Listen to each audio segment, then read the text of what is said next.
Patay na ba talaga siya? Oh, nakita niyo ba si Millie? Sinasabi ko na nga ba nagkapatayan na yung mag-asawa na yan. Pwede Tama yung ba? kutob Tumigil ko. ka na? Ang init-init na eh! Yun ang nararamdaman ko. Bakit ba? Yun ang kutob ko. Bakit ba? Ay, alam niyo ba? Yung pamilya na yan, kaya nagkakaganyan. Karma yan. Karma yan ng pamilya na yan. Naku, totoo yan. Alam mo, ikaw tumigil ka na. Bakit ba? Yun ang nararamdaman ko. Baka marites mo! Scammer yan. Tess! Ang dami.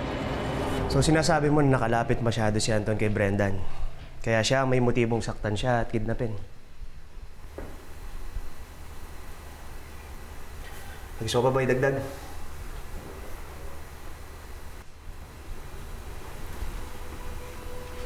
Kahit maliit na detalye lang, Miss Rosales. Dahil maliit na detalyeng yan, makakapagbigay sa atin ng breakthrough sa investigasyong to. Hindi totoong na-aksidente lang siya. Wala to. Nawalan lang ako ng control sa motorsiklo.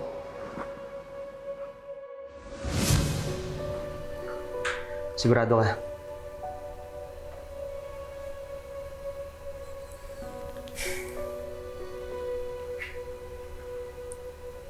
Kilala ko ang asawa ko. Alam ko kapag hindi siya nagsasabi ng totoo. Sinabi mo ba yun sa kanya?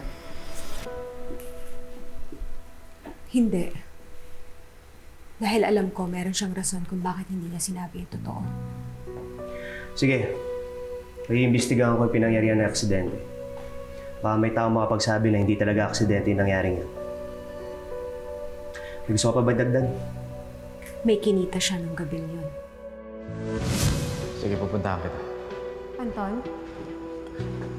Saan ka pupunta?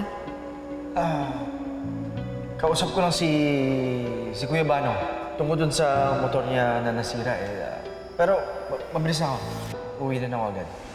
Eh, ba't sinabi niya sa akin na dito siya pupunta? Baka maya-maya uwi na rin yun sa inyo. Pagkatapos siya siguro makipagkita doon sa kailangan niya kitain. Sinabi niya sa'yo kung sino. Kikitain niya yung kaibigan niya. Ibibigay niya yung impormasyon tungkol kay Brendan. Pero malakas ang kutob ko na may kinalaman yung taong yan sa pagkawala ng asawa ko.